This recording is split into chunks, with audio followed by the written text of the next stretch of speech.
You, John Fitzgerald Kennedy, do solemnly swear I, John Fitzgerald Kennedy, do solemnly swear that you will faithfully execute the office of President of the United States that I will faithfully execute the office of President of the United States and will, to the best of your ability, and will, to the best of my ability, preserve, protect, and defend the Constitution of the United States. preserve, protect, and defend the Constitution of the United States. So help you God. So help me God.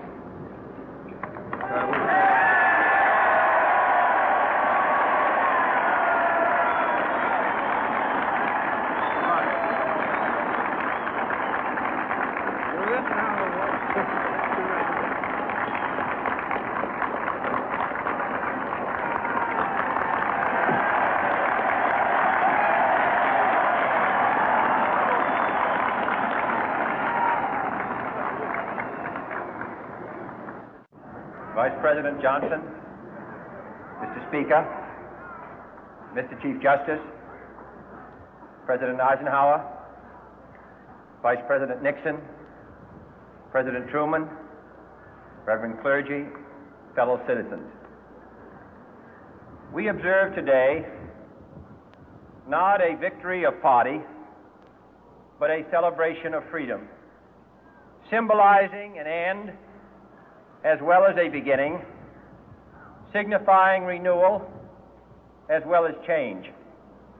For I have sworn before you and Almighty God the same solemn oath our forebears prescribed nearly a century and 3/4 ago.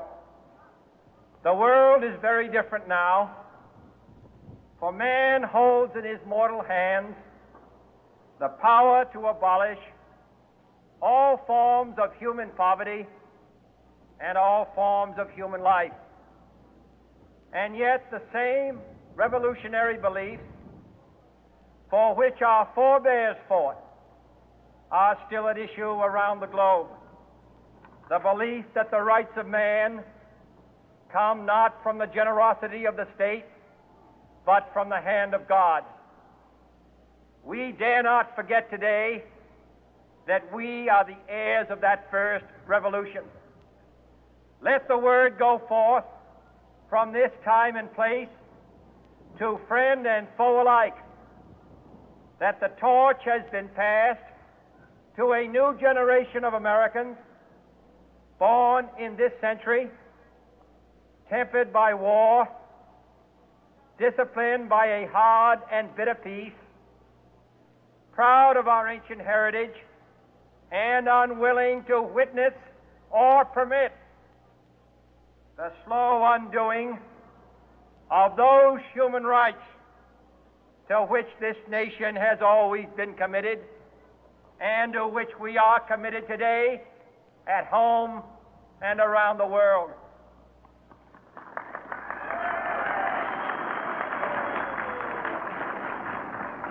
Let every nation know, whether it wishes us well or ill, that we shall pay any price, bear any burden, meet any hardship, support any friend, oppose any foe to assure the survival and the success of liberty.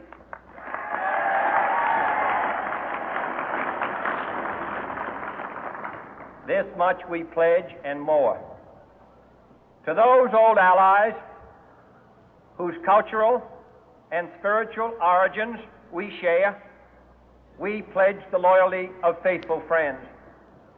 United, there is little we cannot do in a host of cooperative ventures.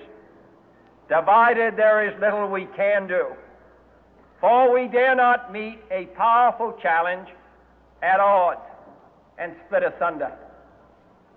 To those new states whom we welcome to the ranks of the free, we pledge our word that one form of colonial control shall not have passed away merely to be replaced by a far more iron tyranny.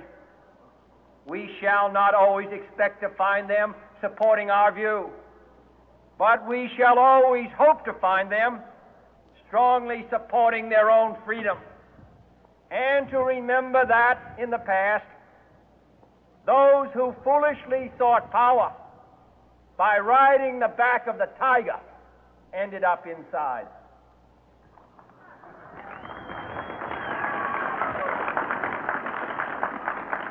To those people in the huts and villages of half the globe struggling to break the bonds of mass misery, we pledge our best efforts to help them help themselves for whatever period is required, not because the communists may be doing it, not because we seek their votes, but because it is right.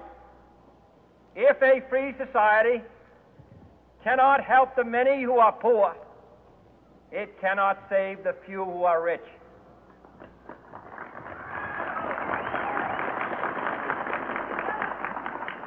To our sister republics south of our border, we offer a special pledge to convert our good words into good deeds, in a new alliance for progress, to assist free men and free governments in casting off the chains of poverty.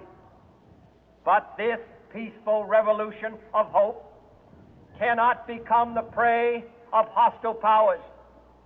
Let all our neighbors know that we shall join with them to oppose aggression or subversion anywhere in the Americas.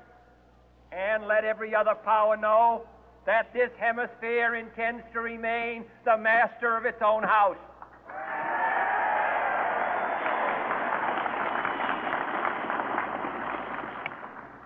To that World Assembly of Sovereign States, the United Nations, our last best hope, in an age where the instruments of war have far outpaced the instruments of peace, we renew our pledge of support to prevent it from becoming merely a forum for invective, to strengthen its shield of the new and the weak, and to enlarge the area in which its writ may run. Finally, to those nations who would make themselves our adversary, we offer not a pledge, but a request that both sides begin anew the quest for peace.